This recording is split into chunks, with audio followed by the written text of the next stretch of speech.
প্রিয় খুলনাবাসী, মনে হচ্ছে আরেকটি অনিবার্য বিপ্লবের জন্য প্রস্তুতি নিতে হবে। আপনারা কি সেই প্রস্তুতি নিতে রাজি আছেন?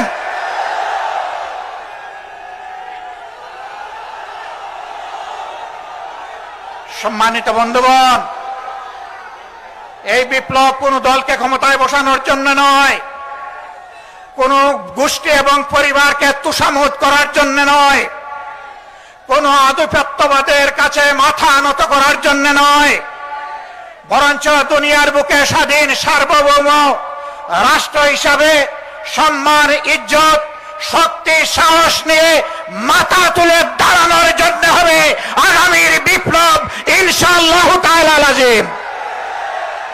খানাদের বিরুদ্ধে, চাঁদাবাজদের বিরুদ্ধে, দুর্নীতিবাজদের বিরুদ্ধে, আমার শিশুর সন্তান যে কেড়ে নেয় সেই দর্শকদের বিরুদ্ধে তোমাদেরকে ওই মুস্কি আসিয়ে দেওয়ার জন্য তৈরি থাকতে হবে।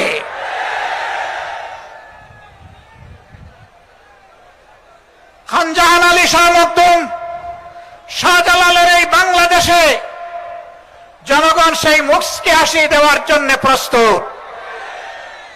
আমরা কোনো আধিপত্যবাদের কাছে মাথা নত করব না।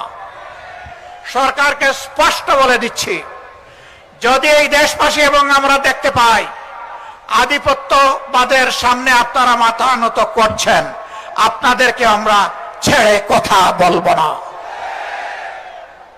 সাবধান। 20 কোটি মানুষের 24 কোটি হাত আজ প্রস্তুত। সীমান্তে সুড়সুড়ি দেওয়া হচ্ছে। পশ্চিমের নামে একটা দেশ তাদের নাগরিকদেরকে অবৈধভাবে আমাদের দেশে ঠেলে দিতে চাচ্ছে। আমাদের মুষ্টিমেয় বিজিবি সদস্য সীমান্তে যখন দাঁড়িয়ে গেছে, জনগণ তখন তাদের ডান হাতে পরিণত হয়েছে। এই ডান হাত সারা বাংলাদেশের 20 কোটি মানুষ।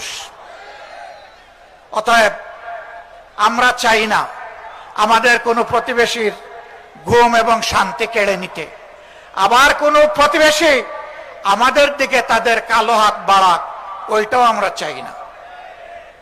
যদি কেউ আমাদের দিকে কালো হাত বাড়ায়, মহান আল্লাহর উপর ভরসা করে বলছি, সেই কালো হাত ভেঙে দেওয়া হবে ইনশাআল্লাহ। সেই অনিবার্য বিপ্লবের প্রস্তুতি নেওয়ার আহ্বান জানিয়ে একটি শোষণ, দুর্নীতিমুক্ত, চাঁদাবাজ মুক্ত, দলীয় প্রভাব মুক্ত একটি মানবিক বাংলাদেশ গড়ার জন্য আমি যুব সমাজের প্রতি আরেকবার প্রাণ খুলে আহ্বান জানাচ্ছি। যুবকরা সব প্রস্তুত আছেন? এক মুরব্বী হাত তুলেছেন। আমার ধারণা ওনার বয়স হবে 75 বছরের কাছাকাছি।